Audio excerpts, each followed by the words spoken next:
Saat seseorang menghadapi beban yang berat, pergumulan yang berat, bisa jadi dan banyak kali ia merasakan pukulan, seperti dipukul oleh benda yang berat.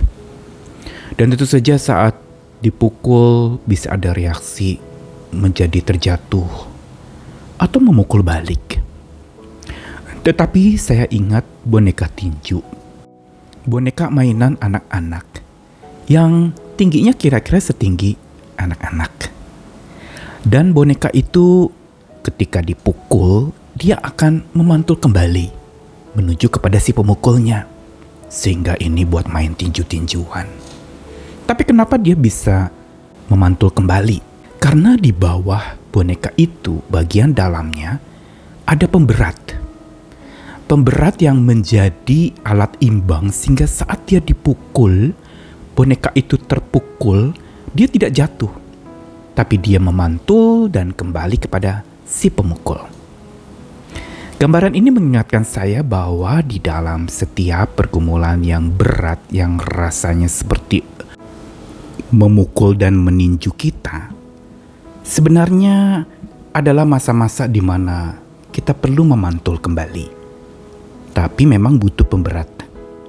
Butuh satu yang lebih kuat menopang.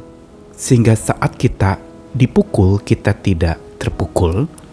Dan saat kita ditinju, kita tetap terus tertuju dan melaju bersama dengan Tuhan yang sanggup memikul beban berat kita.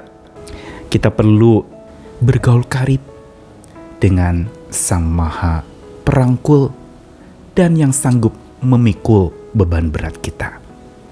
Tanpa itu, kita akan terpukul mundur. Dan saat kita tertinju, kita akan jatuh dan tidak sanggup melaju lagi. Saya Nikolas Kurniawan kembali menemani di dalam Sabda Tuhan.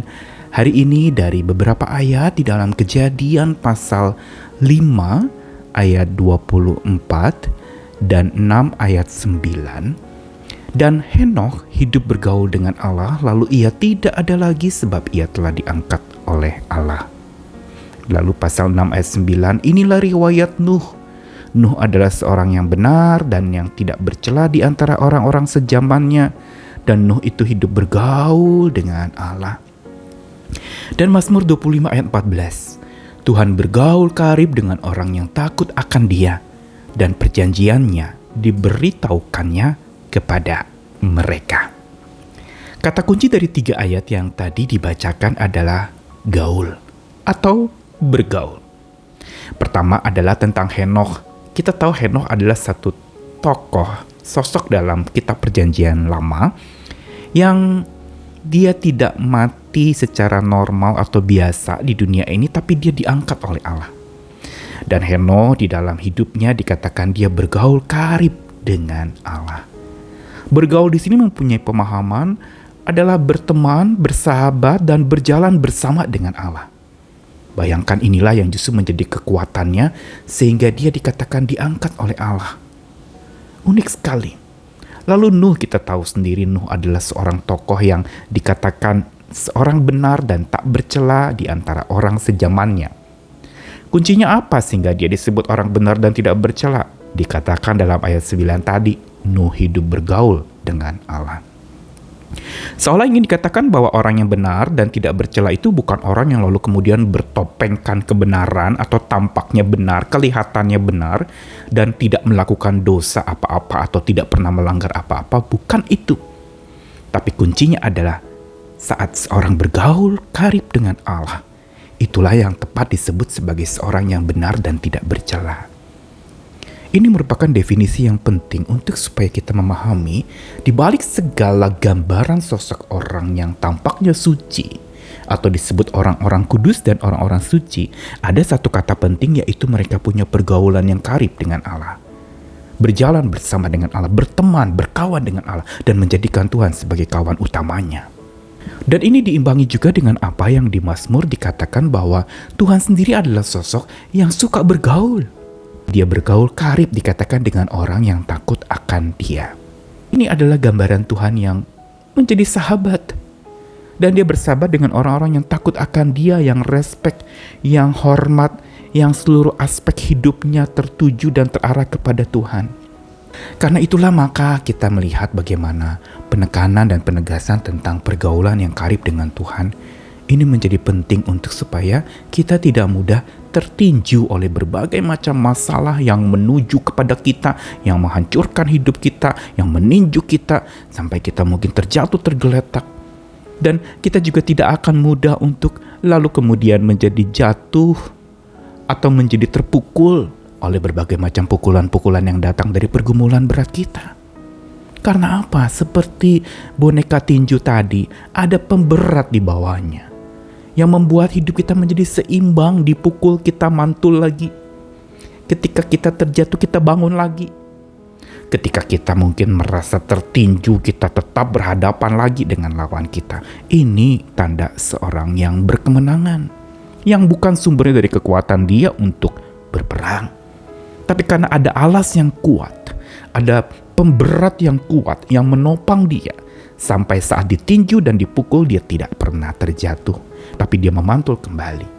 Dan saya jadi ingat juga selain boneka tinju, ada juga bola yang elastis. Bola tenis misalnya, ketika dia dibanting ke bawah, dia jatuh dan dia mental lagi naik ke atas. Kenapa? Ada bagian kulit atau karet yang dibuat untuk bola itu memantul. Karena elastisitas yang ada. Dan inilah sebenarnya pelajaran dari boneka tinju dan bola tenis yang ada. Yaitu untuk supaya hidup kita memantul kembali, kita perlu punya kekuatan yang hebat, yang berasal dari pergaulan yang karib dengan Tuhan kita. Dia yang sanggup memikul hidup kita, beban berat kita.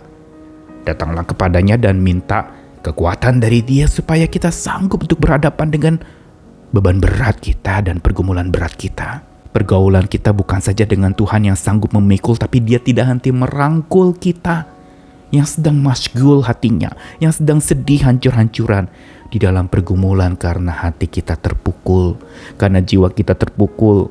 Hari ini saya tidak tahu apakah kita sedang mengalami pukulan-pukulan itu. Pukulan mungkin dari konflik rumah tangga atau pukulan dari dalam diri kita, kegagalan memukul kita, problem hidup meninju kita. Saat kita dipukul, ingat Tuhan yang memikul dan dia tak henti merangkul hidup kita. Saat kita merasa seperti tertinju, ingat saat tinju itu kena kepada kita, maka pandangan kita harus tertuju kepada Tuhan yang lebih kuat dari segala apa yang dapat meninju kita. Dia kekuatan kita. Dia pemberat yang tidak pernah membebani kita, tapi memampukan kita untuk memikul beban yang berat itu bersama dengan dia. Dan sambil kita memikul beban kita, Tuhan merangkul kita sehingga masyghul atau kesedihan hati itu tidak membuat kita larut dan hanyut di dalamnya. Tetapi kita terus kuat menghadapi segalanya. Kita memantul kembali karena bergaul dengan Sang Maha Perangkul dan bergaul dengan Dia yang sanggup memikul beban kita. Datanglah kepadanya. Biar hari ini beban berat itu tersingkirkan. Karena apa? Ada pemberat di dalam hati kita, yaitu Tuhan kita. Dia yang membuat kita tidak akan mudah jatuh. Dia yang akan membuat kita, kalaupun jatuh, tidak akan tergeletak. Kita akan memantul kembali, seperti boneka tinju dan bola tenis. Mari bergaul karib dengan Dia Sang Maha Perangkul dan yang sanggup memikul hidup kita. Ayo memantul kembali karena Tuhan mantap betul kekuatannya, rangkulannya, dan pikulannya untuk kita. Tuhan mengasihi kita sekalian, bersandarlah terus kepadanya, bergaul kariblah dengannya tanpa henti. Amin.